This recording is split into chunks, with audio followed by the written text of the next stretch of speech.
What's next for the divisional round losers, 2018? 4 teams are still standing in the NFL playoffs. Meanwhile, 4 others saw their season end last weekend and are now cleaning out their locker rooms and looking toward the 2018 regular season, 233 days away. The Steelers came to their facility Monday for exit interviews and to tell media members things like, "The things that happened this year can't happen next year," that one's from defensive end Cam Hayward. The Titans' facility is also now empty, with the franchise announcing Monday that coach Mike Mularkey would not be back with the team.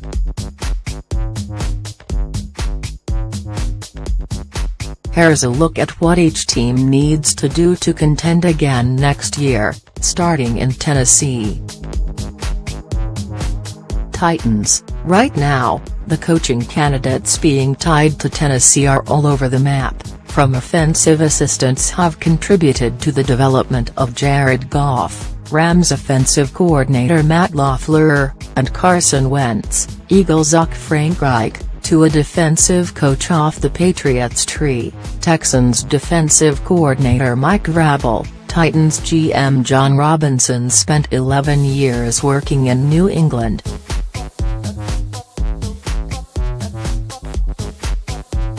Robinson inherited Marcus Mariota when he took over the team in 2016. Now, in selecting the QB's 3rd NFL coach, he needs to nail it. The AFC South will be crowded for years to come if Deshaun Watson and Andrew Luck stay healthy and the Jaguars' defense continues to play like it has this season. Steelers. It sounds like we can expect some internal shuffling among the offensive coaching staff with Todd Haley's contract expiring, but the bigger dilemma comes on defense. While supporting Ryan Shazer's long rehabilitation process, Pittsburgh has to come up with a replacement strategy for its linebacking core.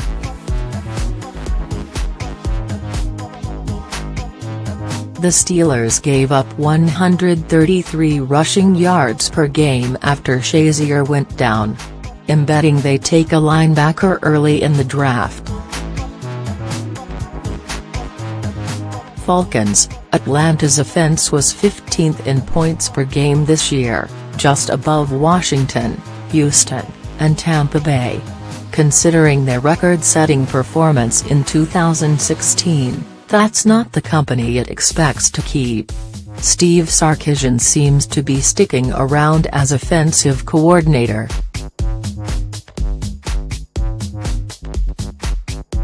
Kyle Shanahan is certainly not walking back into that facility anytime soon, but maybe a rising defense can give this team a new identity in 2018.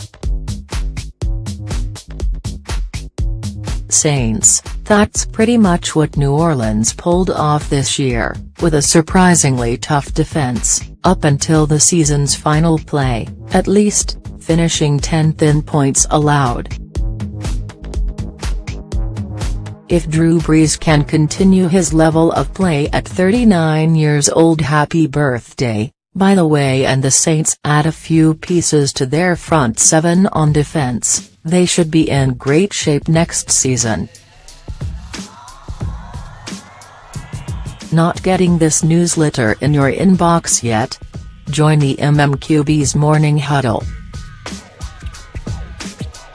Now on the MMQB, Albert Breer reports on the remaining coaching openings. Connor Orr considers the ripple effects of Mike Mularkey's departure. Andy Benoit provides the Jaguars a recipe to upset the Patriots and more. Later today, Orr has a special report from Foxborough. Robert Klemko considers all of the disses that have been directed at the Jaguars. And more. Stay tuned. What you may have missed, on the Vikings, Broken Hearts and Unfettered Joy by Steve Rushin. Charles Pierce discussed Ricky Jean-Francois, Haiti, and the Patriots. Peter King was in the perfect place to write a classic Monday column and more. Lee, The Boston Globe, Getty Images. A quick coaching carousel refresher: New England DC Matt Patricia is likely headed to the Lions whenever the Patriots season is over. Pat Sock Josh McDaniels is reportedly getting a second coaching opportunity, this time in Indianapolis. And Vikings Pat Shurmur will most likely be the Giants' next coach. 2. Samantha Drake spent Sunday with an eagle. No, like, an actual eagle. After 20 years in Cincinnati, veteran offensive line coach Paul Alexander is headed to Dallas. 4. This is such a fascinating off-season for John Elway, who's already chosen to stick with coach Vance Joseph after a 5-11 season. Now he needs to figure out the quarterback position and decide if he wants to keep paying 30-year-old Demaryius Thomas and 31-year-old Akib Talib. Remember, he cut 31-year-old safety T.J. Ward in a surprise move last preseason. Cliff Welch, Icon Sportswire, Getty Images.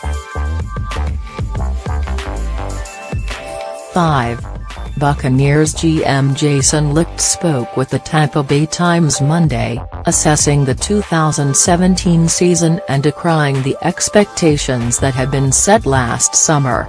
The whole year, just the expectations were just, not set by us, it was just something I cringed at, Licht said.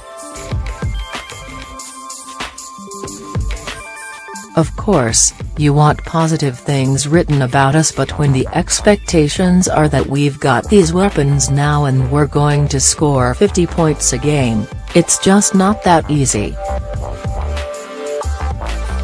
6.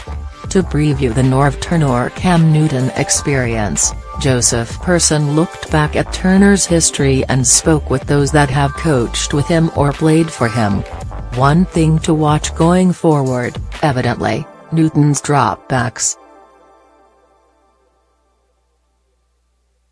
Ben Roethlisberger reportedly wants to play 3 more seasons in Pittsburgh, but offensive coordinator Todd Haley's time in town might be running out. 8. If he coaches out his 10-year contract, a majority of John Gruden's time will be spent as the leader of the Las Vegas Raiders. Yet so far has been hesitant to embrace the team's future home. According to Sports Business Daily, the NFL Divisional round drew the lowest rating since 2009, despite having 3 close games. Fire up the conspiracy machine. Sean Payton says his team did not have full access to replay monitors Sunday.